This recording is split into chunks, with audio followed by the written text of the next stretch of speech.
um estudo do que uma palavra assim de incentivo, de uma palavra de consolação.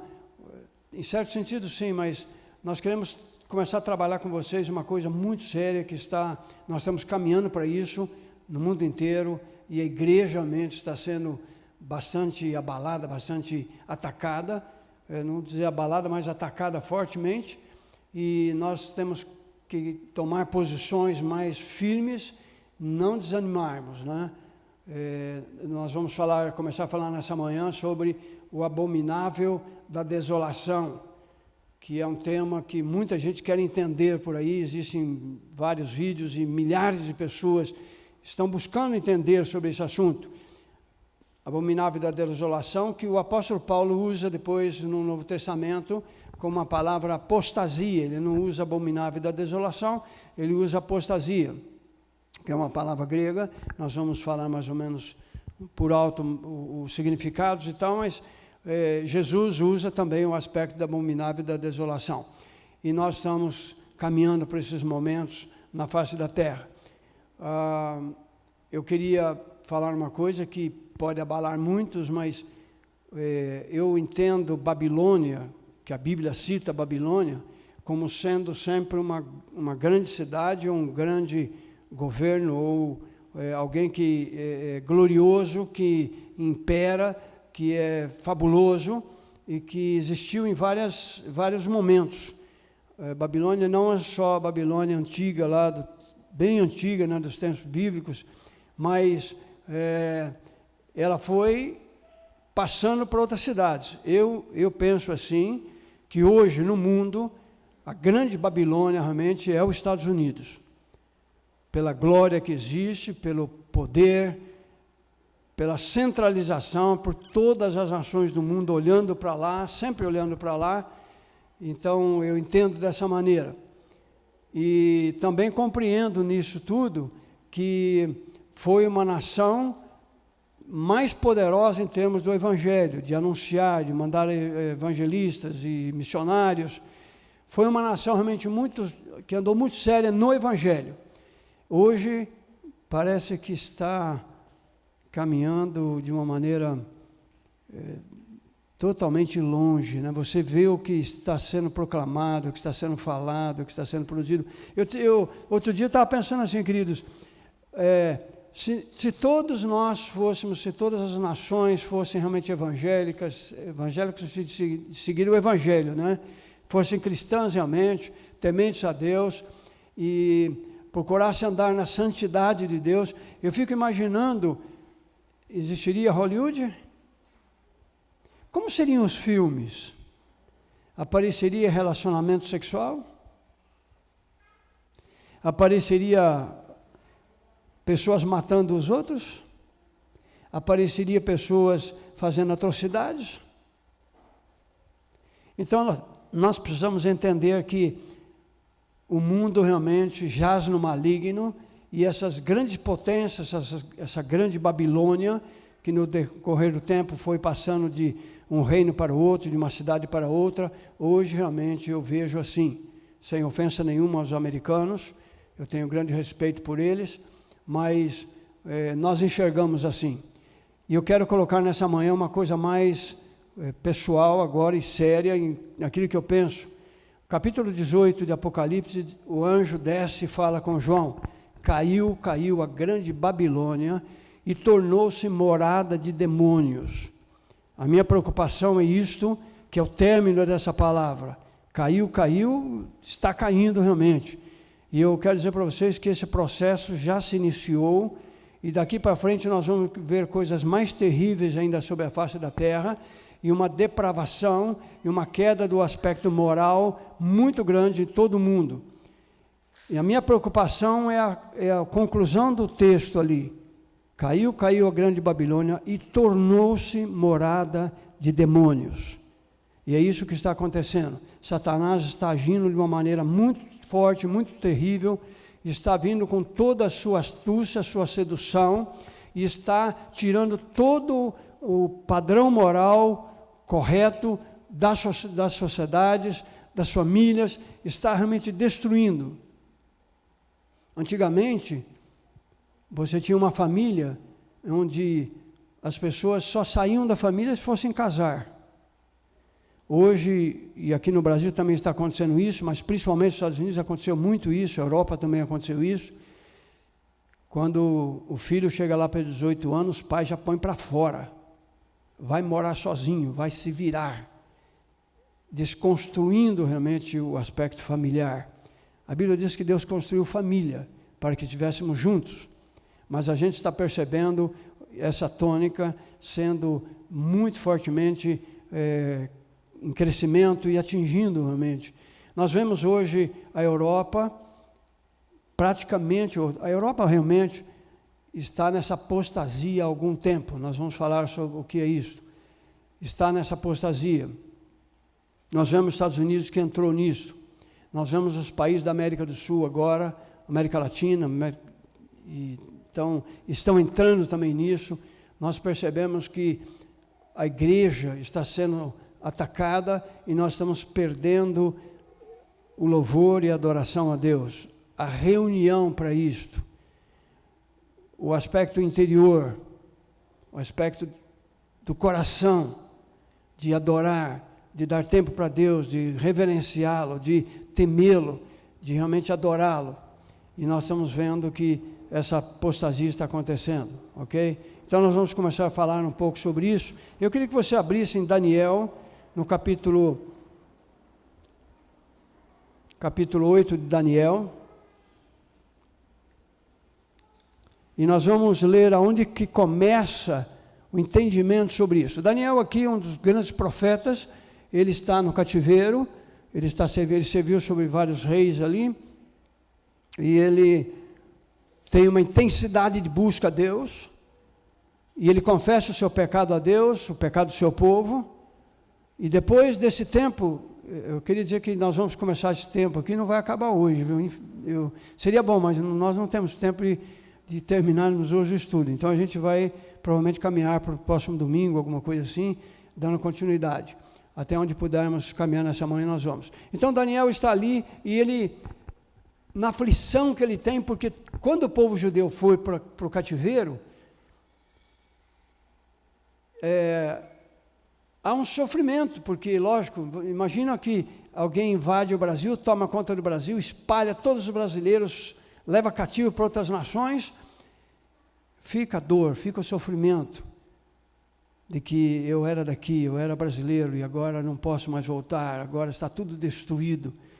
E isso aconteceu porque Israel entrou num aspecto de pecado. Não é? Depois nós vamos ver um pouquinho também sobre isso, o aspecto do pecado.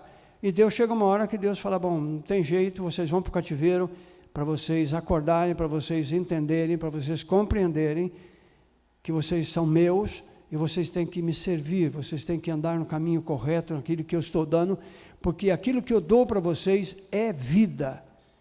E se vocês não seguirem isto, vocês vão se destruir, e eu estou colocando vocês como uma nação para o mundo ver o Deus único que existe. E esse Deus que ama, e nos amou a ponto de dar o seu Filho. Então, Israel trocou esse Deus por outros deuses, ele procurou ser igual às outras nações, praticar os mesmos costumes e os comportamentos de outras nações, que era algo que Deus não se alegrava disso, porque só vem destruição em cima disso. Hoje nós temos muita gente angustiadas ao extremo, por causa de caminhos, até na área sexual, que está destruindo, e muita gente está aplaudindo isso, dizendo que tem que ser assim mesmo, mas não enxerga a dor que está dentro da pessoa, e com isso ele está querendo que se torne normal para a pessoa se sentir bem.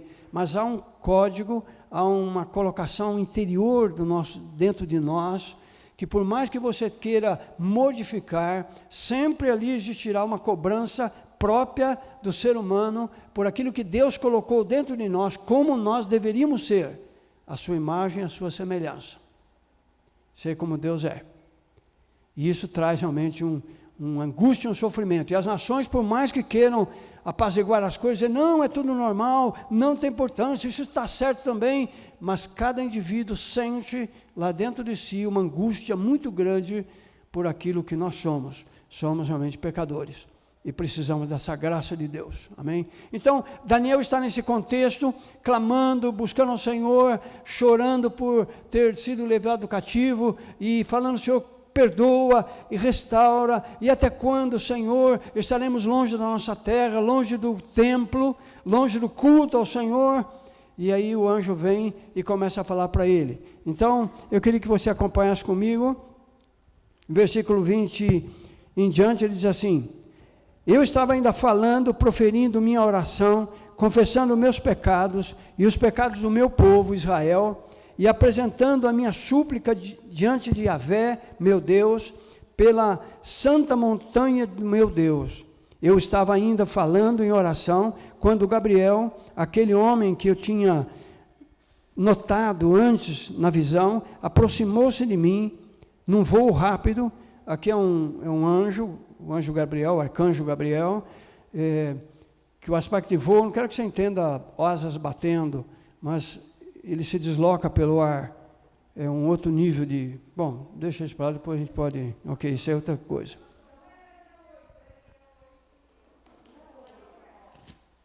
Nove, queridos, desculpa. Daniel 9. E aqui ele está dizendo isto, continuando dizendo: aproximou-se de mim num voo rápido pela hora da oblação da tarde. Esse é o momento do sacrifício da tarde. É o sacrifício também que está tendo adoração a Deus, está cultuando a Deus. E ele diz, nesse horário, Daniel estava ali, diante do Senhor, e ele se apresentou. E ele veio para falar, me disse: Daniel, eu saí para instruir-te na inteligência, ou no conhecimento. Desde o começo da tua oração, uma palavra foi pronunciada e eu vim para comunicá-la a ti, porque és homem das predileções, porque és o homem das predileções. Presta, pois, atenção à palavra e recebe a compreensão da visão. 70 semanas foram fixadas para o teu povo e a tua cidade santa, para fazer, preste bem atenção nisso, para fazer cessar a transgressão e lacrar os pecados, para expiar a iniquidade e instaurar uma justiça eterna, para sigilar visão e profecia, e para ungir o santo dos santos.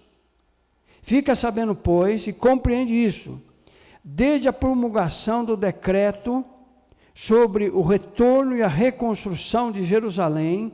Aqui Daniel já estava recebendo uma informação de que haveria o primeiro momento que eles iam sair do cativeiro. Isso aconteceu no reinado de Dario. Eles voltariam, reconstruiriam o Jerusalém e o templo. Isso lá com Esdras e Neemias, como está descrito. Ele está dizendo que do momento em que saiu o decreto do rei para que isso acontecesse, até um príncipe ungido, haverá 7 semanas, durante 62 semanas serão novamente construídos praças e muralhas, embora em tempos calamitosos. Aqui ele está falando da primeira semana, quando houve realmente a reconstrução, depois 62 semanas, que era um tempo depois do decreto, depois do momento que eles reconstruíram, até a vinda do ungido, de um príncipe ungido.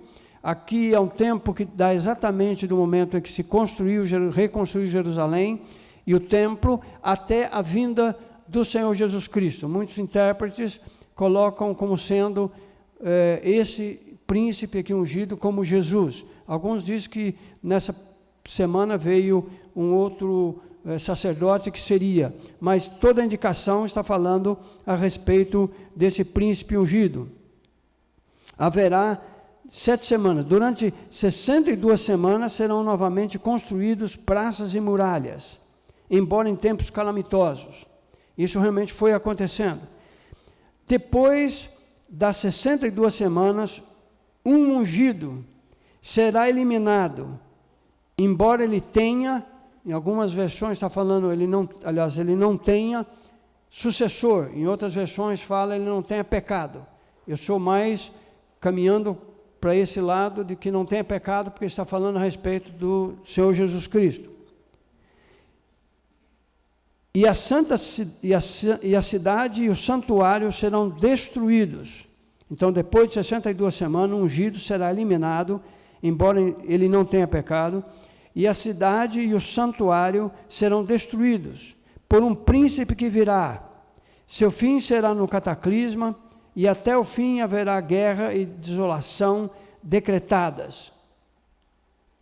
Ele firmará uma aliança com muitos durante uma semana, e pelo tempo de meia semana fará cessar o sacrifício e a oblação.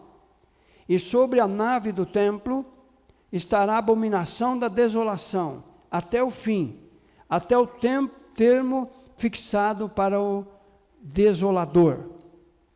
Então aqui Daniel recebe essa palavra, e esta é uma das maiores revelações dadas para nós pelo Senhor através dos seus profetas, porque ele está falando dos tempos desde o momento em que se reconstrói Jerusalém, do momento em que eles foram levados ao cativo e foi tudo destruído, até o momento da reconstrução.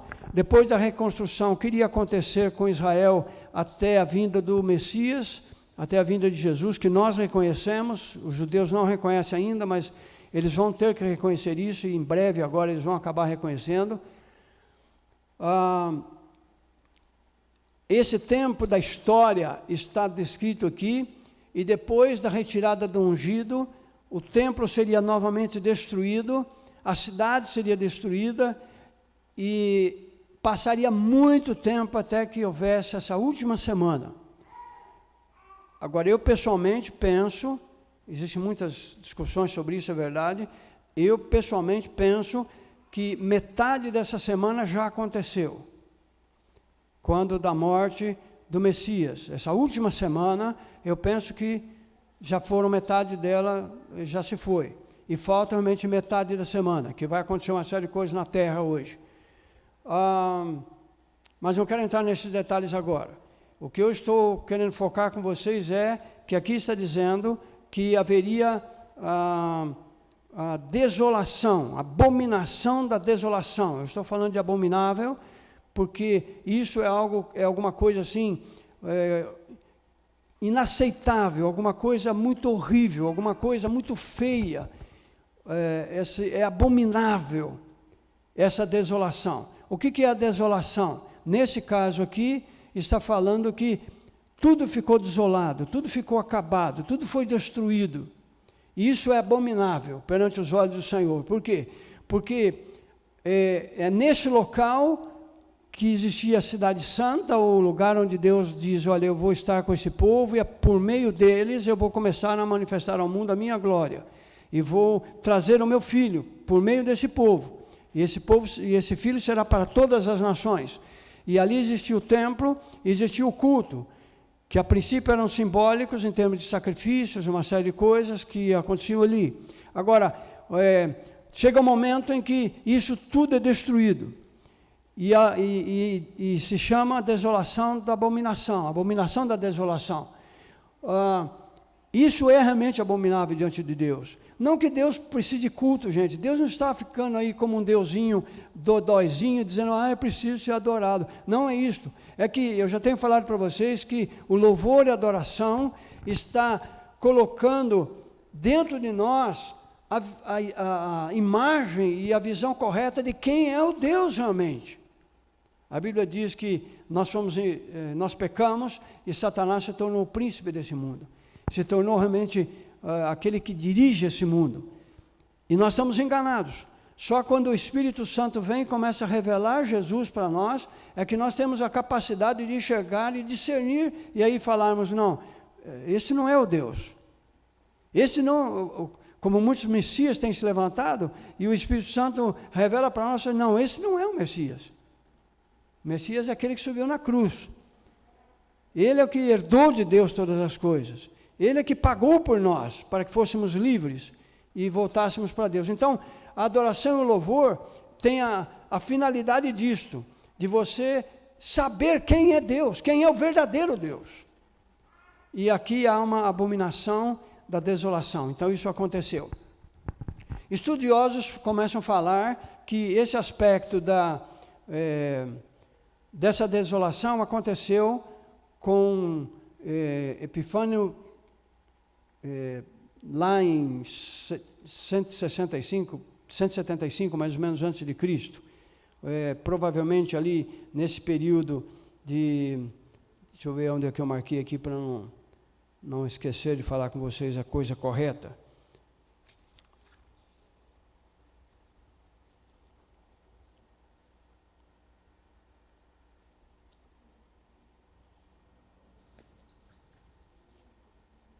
Bom, eu vou achar aqui no meio, depois eu passo para vocês isso daí, tá certo? Mas de qualquer jeito, alguns dizem que foi quando ele sacrificou um porco, um animal imundo sobre esse local. Mas o que eu quero lembrar para vocês é que quando Jesus fala sobre isto, Jesus está dizendo que aos judeus, já na questão da sua morte e ressurreição, já próximo já disso aí, ele está dizendo assim, olha, eu queria que vocês compreendessem que quando vocês virdes a abominação da desolação, de que falou o profeta Daniel, está no lugar santo, quem lê, entenda e atente. Estou aqui vendo agora a data, entre 171 até 165, esse Antíoco Epifânio, descendente de Seleuco, ele traz esse período de grande perseguição, de grande ataque realmente, e foi introduzida essa abominação da desolação no ano 168 a.C. Mas Jesus, quando fala sobre isso, ele diz assim, quando vocês virdes a abominação da desolação de que falou o profeta Daniel. Então, aqui Jesus está começando a mostrar que aquela palavra profética, embora tenha acontecido naquele tempo, antes dele, ele ressalta que vai acontecer de novo. Então, uma coisa que eu queria já falar para vocês, começar a dar umas bases para vocês entenderem a respeito dessas profecias e disso que vai acontecer no final do tempo agora, da apostasia, e eu creio que o ponto central para nós aqui, queridos, é cuidarmos para não apostatarmos. Cuidado para não abandonarmos a fé. Esse é a coisa mais séria. O que é essa apostasia? Apostasia é o abandono da fé genuína, limpa, pura, diante de Deus, por crenças de demônios, por ensinamentos de demônios. Paulo fala sobre isso, nós vamos ver isso. Então, Paulo está dizendo que a apostasia é o aspecto dos homens começarem a aceitar pecados e crenças diferentes do que realmente foi proclamado por Jesus Cristo e pelos apóstolos e profetas na palavra de Deus. E é isso que ele chama a atenção. E quem não é seguidor da Bíblia, eu sei que pode dizer, mas tudo isso aí é bobagem. Não, não é questão de bobagem. É só olhar o mundo, o que está acontecendo. E aí nós vamos vendo que a apostasia está acontecendo. E o importante disto, para entendermos o que é que eu estou querendo conduzir vocês e mostrar, fazer esse estudo, é que a Bíblia fala que o anticristo, o homem do pecado, ele não se manifestará antes que a apostasia aconteça. A apostasia é o chão, é o caminho por meio do qual se manifestará, ou ele poderá se manifestar. E outra palavra que nós vamos depois, a gente vai vendo aqui, quando Paulo está escrevendo isso em Tessalonicenses, no capítulo 2, 2 Tessalonicenses, capítulo 2, ele diz que há alguma coisa que ainda o detém, porque quando for retirado, ele se manifestará. Então o anticristo já está aí às portas. Esse homem do pecado, ele é muito mais do que alguém que se diz que é Cristo, ou que tenta colocar uma doutrina. Esse anticristo é um homem do pecado, é o homem que as declarações a respeito dele diz que ele vai se levantar contra Deus, contra tudo que se chama Deus. Ele não é qualquer ser que você pode identificar na história, como João, o apóstolo João, nas suas cartas, diz que muitos anticristos já surgiram sobre a terra, mas este homem é diferente.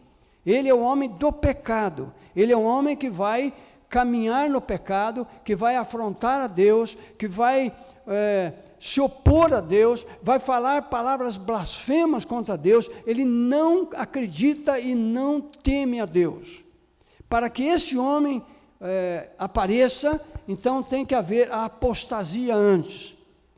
E para que essa apostasia aconteça, a sedução de Satanás já vem vindo sobre a terra, e nós estamos tirando os conceitos, os princípios, os mandamentos, os ensinamentos do Senhor diante dos nossos olhos. Já estamos desvalorizando, dizendo, não, tudo isso aí não é bem assim, tudo é relativo, e nós estamos caminhando para isso.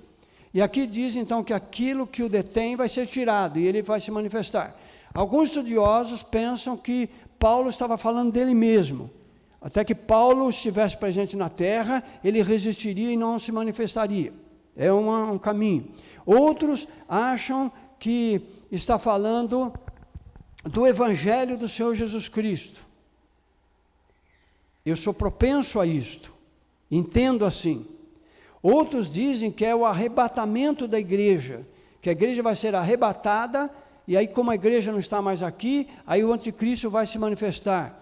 Não é assim que eu entendo, assim como inúmeros estudiosos da Bíblia. E eu vou passar para vocês aquilo que eu penso, por entender que é isso realmente que vai acontecer, visto que as tribulações que nós estamos vivendo, que os nossos irmãos já viveram desde o passado e estão vivendo agora, pessoas sendo torturadas, perseguidas, mortas por causa de Jesus Cristo, continuam existindo.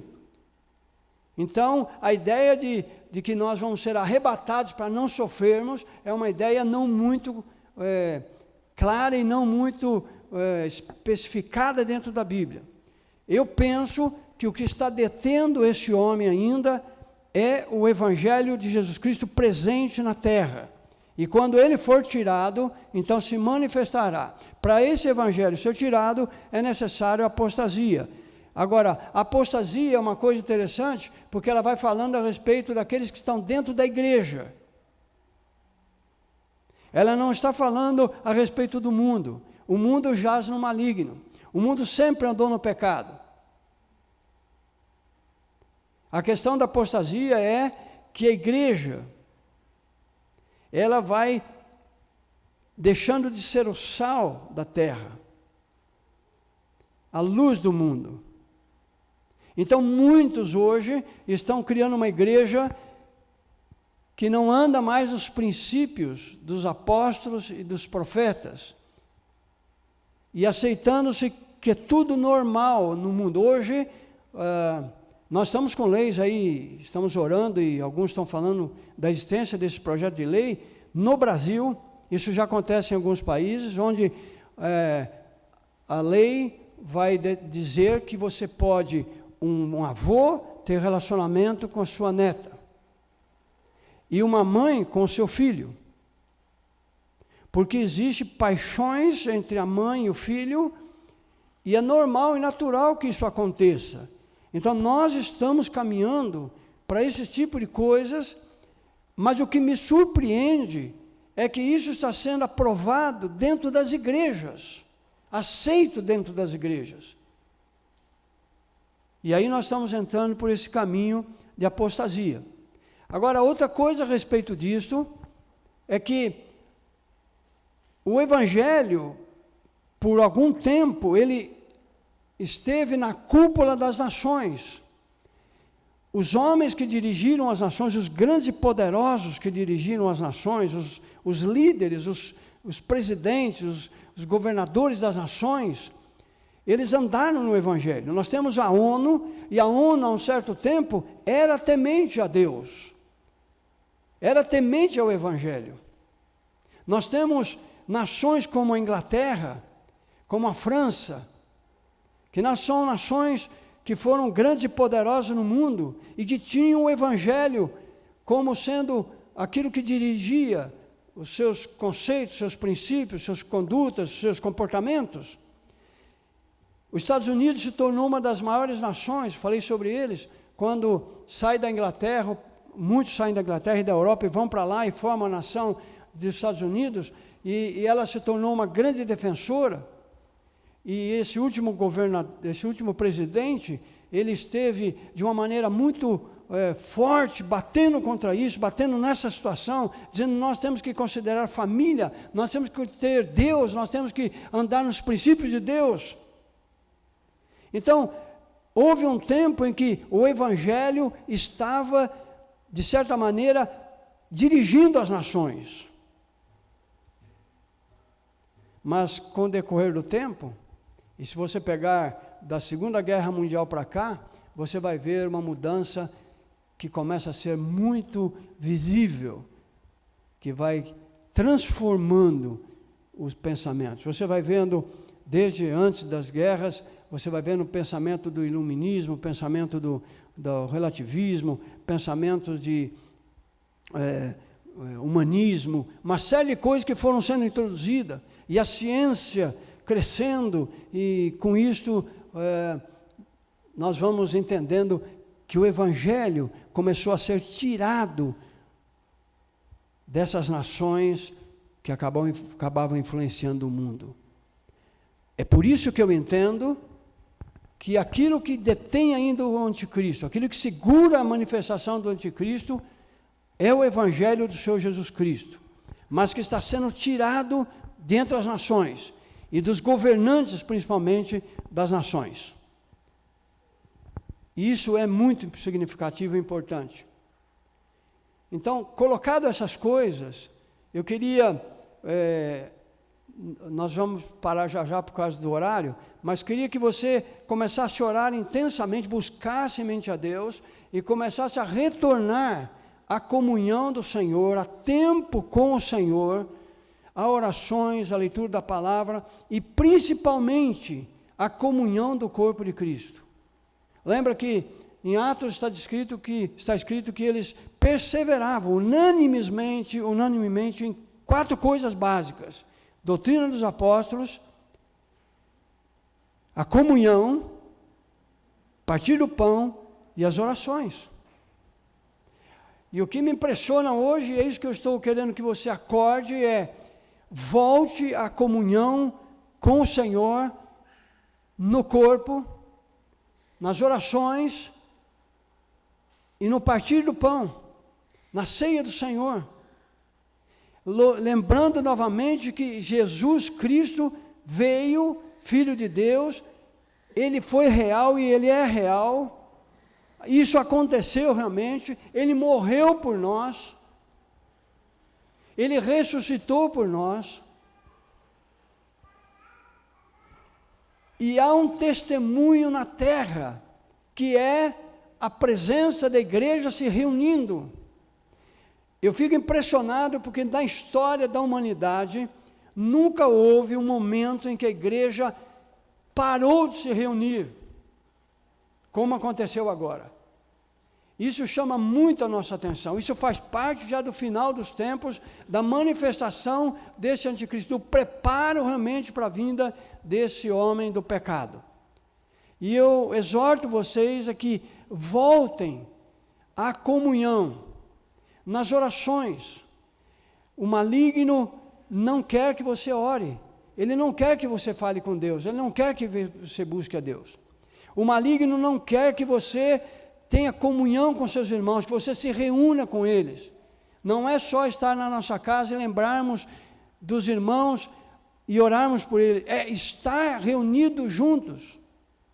E é incrível como o governo, de uma certa maneira, essa nova ordem mundial que está sendo dito, que está vindo aí, ela conseguiu fechar as igrejas, não deixar as igrejas se reunirem.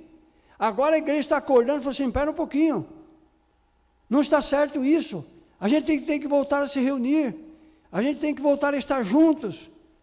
Então, queridos, há uma atuação maligna, sedutora, que vem preparando o ambiente, que vem afastando as pessoas do Senhor Jesus Cristo e de Deus. E o mundo mesmo está perdendo a influência da igreja, porque a igreja está deixando de se reunir e deixando de proclamar. Eu me lembro, antes dessa pandemia, um pouco antes, como nós tínhamos homens do Senhor, não importa se alguns falam, mas ele é muito bravo, ele fala de uma maneira ofensiva, mas nós estamos com muitos pregadores na mídia, na televisão aberta. E agora? E o embate entre os cristãos, não gosto desse pregador porque ele é muito bravo, mas ele era a voz que estava falando. Prefiro aquele que fala um pouco mais manso, não sei o quê, mas esse também não está podendo falar mais. Há um momento em que nós estamos vivendo que é sério, e minha exortação a vocês é, vamos começar a retornar para esse aspecto. Vamos voltar a nos reunir, a orar, a dar tempo de oração. Eu sei que você pode orar constantemente, mas procure ter tempo em que você separa. Vai para o teu quarto, vai para algum lugar, separa um tempo realmente. Busque ao Senhor. Daniel, por exemplo, estava buscando 3 vezes ao Senhor. Durante o dia ele buscava ao Senhor. Ele separava um tempo. E Daniel fala que essas visões dele o deixou numa situação de enfermo. E ele deixou de até atender o rei. E passado um tempo ele foi sarado e aí ele voltou a atender o rei. E ele começa a explicar para o rei as coisas que vão acontecer. Então, esse retorno a isto, retorno à comunhão. Não só para nós aqui, eu espero que você comece a divulgar para outros assistirem às nossas pregações nesse lugar. Comece a incentivar outros a ouvirem. Nós vamos falar coisas ainda nesse estudo, nessa parte, muito interessantes, né? Então, comece a buscar ao Senhor. Lute por isso, irmão. Não deixe a sedução, não deixe esse negócio de, estão dizendo que não é para se reunir mais. Por exemplo, o Natal não vai praticamente nem existir mais, né? Porque agora já está acontecendo na Europa e em alguns lugares também nos Estados Unidos, em que estão indo nas reuniões familiares e dispersando e obrigando as pessoas a não se reunirem mais, que não pode se reunir. Mas há muitos shows por aí e muitas outras coisas que são do mundo, que estão sendo executadas, estão acontecendo, e ninguém se levanta contra. Há uma sedução e um engano maligno. Por isso, meu irmão, levanta-te. É tempo da igreja se levantar. Ainda que não haja oportunidade de falar isso para o mundo, mas quando o Senhor Jesus voltar, eu espero que Ele encontre você e eu na comunhão com Ele e com o Espírito Santo. Amém? Glória a Deus. Quero apenas encerrar pelo menos essa parte, falando um aspecto interessante. Depois nós vamos com detalhes aqui, passar até os textos, queridos. Mas nós estamos falando em Mateus 24, 15, estamos falando em Daniel 9, 25, até 27, eu li até um pouco mais na verdade. Estamos falando de Daniel 11, 31 e Daniel 12, 11. Quero colocar uma base também para você entender o aspecto dessas palavras proféticas, para que você saiba como é que elas funcionam. O aspecto da palavra profética, queridos, ele tem etapas de cumprimentos, ou pelo menos eu vejo 3, eu entendo assim. 3 é um número significativo na Bíblia. Então eu entendo que a palavra profética ela tem 3 momentos, ou 3 etapas de acontecimentos. Há um momento em que a profecia está sendo direcionada a um momento específico, a um tempo determinado. Então, por exemplo, você tem, nessa profecia, quando é dada num período de rei, você pega as palavras de Deus e quando ela, principalmente o Velho Testamento, fala sobre um determinado rei, aquela profecia é para aquele momento, para aquele rei, para aquela situação. Que é a respeito do seu reino ou a respeito dele mesmo. Por exemplo, nós vimos aqui as 70 semanas, e aí você vê que 7 semanas era para aquele momento em que Daniel estava vivendo. 62 semanas seria dali, Daniel iria morrer, mas iria continuar até a vinda do ungido. Depois dessa última semana, ou a metade, como eu costumo dizer, da morte de Jesus Cristo, até hoje nós já passamos perto de 2000 anos, e falta ainda o complemento disto. Então, as profecias, eles têm esses aspectos, né? Essa parte da profecia está determinada para os fins dos tempos.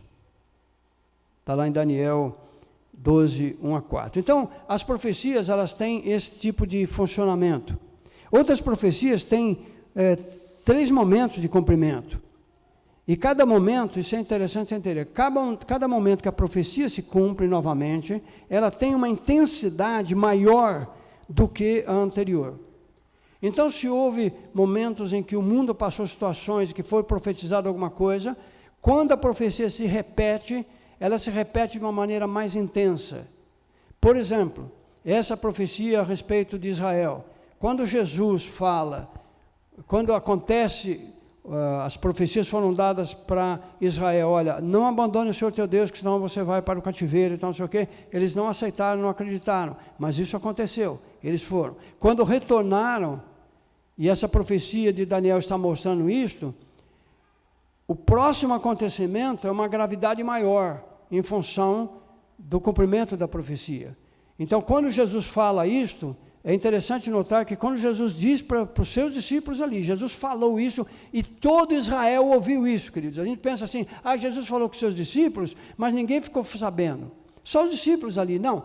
Todo Israel sabia o que Jesus Cristo estava falando, até os sacerdotes, até os escribas, até os fariseus, eles sabiam o que Jesus estava falando, eles escutavam, eles recebiam informações. Então Jesus chega em um determinado momento e ele diz assim, pergunta para ele, olha Senhor, está vendo o templo? Ele fala assim, olha, não ficará pedra sobre pedra que não seja derrubada. E você pensa que os sacerdotes e os escribas e os fariseus, os sumos sacerdotes, não soube disso? Soube. Quando Jesus diz assim, quando vocês virem a abominação da desolação de que falou o profeta Daniel, estiver no lugar santo, quem lê entenda. Então os que estiverem na Judeia, não voltem para a cidade para buscar alguma coisa. Os que estiverem no monte também não. Os que estiverem na Judeia, fujam. Os que estiverem nas suas casas, saiam. Pensa que eles não sabiam disso? Por que eles acham, por que vocês pensam que eles chegaram a caminhar para crucificar Jesus, para matar Jesus? Porque eles ouviam tudo isso, eles sabiam o que Jesus estava falando. Mas o coração deles era um coração duro, um coração longe de Deus, que não queria realmente ouvir a Deus. Mas Jesus fala isso. E quando, alguns historiadores dizem que quando Tito veio com o Império com o exército romano para destruir Israel, alguns dizem que houve um momento inicial em que eles vieram contra Israel, mas não se sabe direito o que aconteceu, eles retrocederam um pouco. Então, nesse momento, o povo cristão lembrou do que Jesus falou e saiu, e não passaram por aquilo que iria acontecer. Quando Tito vem com seus exércitos, cerca Jerusalém e destrói Jerusalém, a história, meus queridos irmãos, conta coisas horríveis do que aconteceu. Coisas que não se imaginaria que era possível um homem fazer.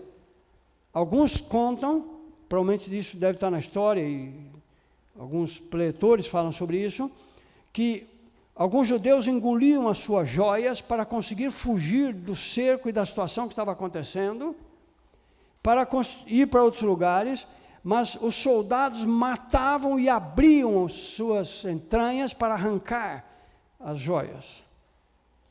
O historiador Joséfo, principalmente, fala muito sobre isso. Ele diz que, e a história começa a falar, alguns contam que as pessoas pisavam em poças de sangue, tal foi a mortandade, a mortalidade que foi executada. Então, quando as profecias vão se acontecendo e elas repetem-se, elas são muito piores do que na primeira vez que aconteceu.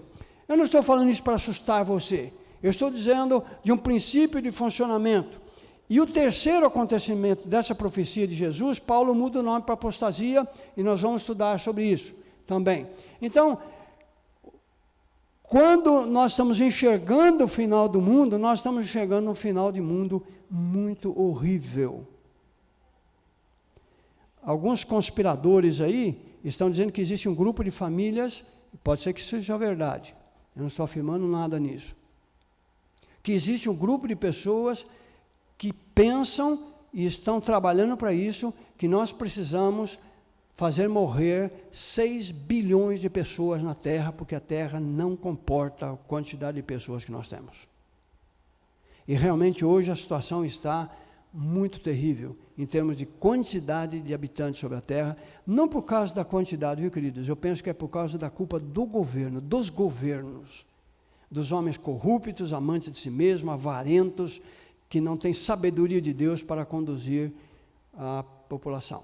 Mas colocado essas coisas a respeito das profecias, a gente depois vai conhecer e trabalhar um pouco mais no próximos momentos que a gente puder estar,